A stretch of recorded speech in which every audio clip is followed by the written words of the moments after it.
Some federal employees are a little bit concerned about how annual leave and sick leave gets paid out during a RIF. So today's episode is going to talk all about that. In the grand scheme of things, this might seem like a little bit of a minor issue, but definitely important to a lot of people. Hi, I'm Kowalik of ProFeds, and welcome to the Fed Impact Podcast, where we offer candid insights on your federal retirement. So let's start with annual leave.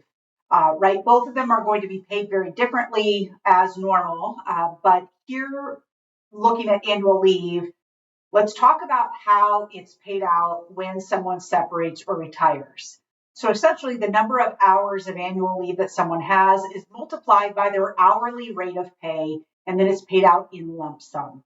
That is exactly how it will happen regardless of how someone exits federal service, whether they retire, they took the deferred resignation, they are leaving with no pension at all. Their annual leave will always be paid in that manner. Okay?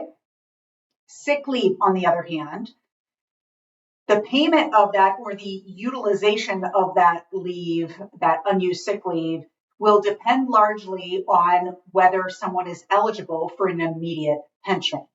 Okay, so a version of an immediate pension, there's lots of different kinds. We have full eligibility, meaning someone met the normal eligibility rules to be able to retire. If someone has reached their minimum retirement age, somewhere between 55 and 57, depending on the year that they were born, and has at least 10 years of service and decides to go at that time, that's a version of an immediate pension.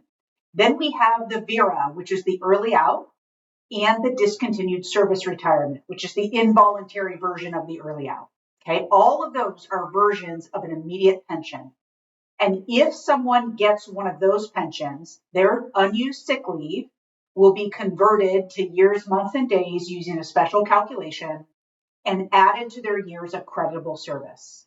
Okay, so all of someone's years, months, and days of actual service plus military time plus their sick leave would all be used to calculate their pension. Okay, now, if you're not quite sure how that conversion works, please don't try to do government math. Okay, I assure you it will be frustrating to you.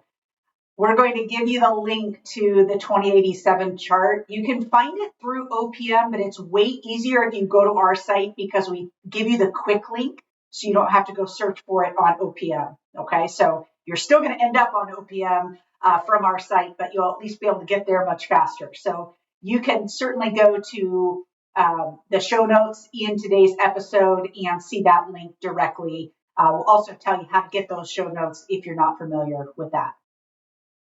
So here's the deal. We talked about if there's an immediate pension that you're going to receive, how sick leave is applied, but what happens if there's no immediate pension?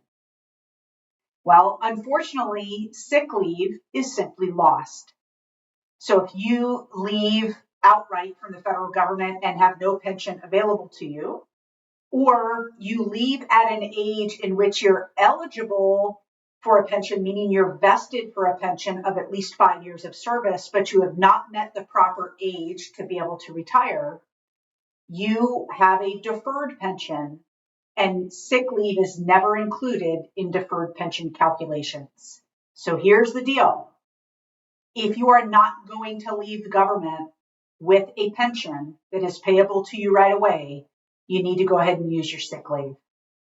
Okay, so if you get that notice from your agency, or even perhaps sooner, you might consider using that sick leave so that you don't end up not getting the benefit that you have earned.